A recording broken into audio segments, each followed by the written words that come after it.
The outrage over AIG's bonuses has been justifiable, but the $165 million pales in comparison to another abuse, which has been going on for much longer and involves a whole lot more money.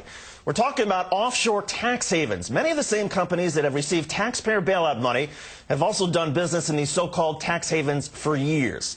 And let's look at just a few of America's biggest companies with branches in the Caymans, for example. Bank of America, 59 separate subsidiaries in the Caymans. Morgan Stanley has 158. Citigroup, 90. The Government Accountability Office says there could be legitimate reasons to set up branches in places like the Cayman Islands, Andorra, or Switzerland.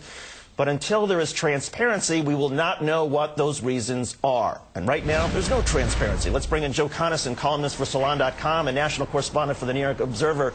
And Joe, what kind of money are we talking about with all of this? Well, David, the last time anybody made a serious estimate of these numbers, it came to something like $12 trillion sheltered in offshore tax havens worldwide, and an estimate of about $100 billion in lost revenues to the IRS, people avoiding taxes illegally in those same tax havens. And as you mentioned, it's in fact all of the companies that have received taxpayer bailouts have some kind of tax haven subsidiaries, many of them with lots of them.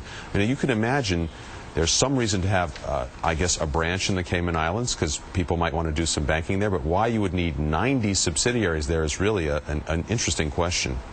And I understand that the lobbying effort by some of these financial institutions has essentially forced or put a lot of pressure on these local governments in the Caribbean, the Caymans, or whatnot, to essentially make sure that there's no access to these records, that it's almost impossible to find out, you know, what these documents might show or what's really going on, right? That's correct. They managed to create a situation of competition among these tax haven countries where they all are assuring hedge funds and investment banks and bank holding companies of less and less regulation, less and less cooperation with governments like ours or governments of our allies in Europe who are trying to find out how taxes are being evaded by wealthy individuals and corporations in these tax havens.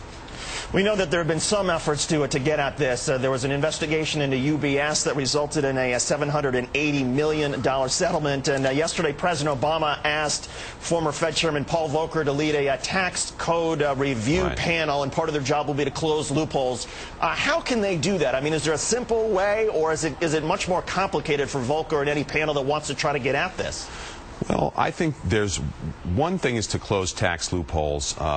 The other is to make sure that all of these tax havens begin to cooperate with our government and other governments around the world in turning over information about tax evasion and tax evaders so that there's no longer the incentive to shelter money in places like this in an attempt to avoid taxes. Now, it means breaking down these barriers to information, basically.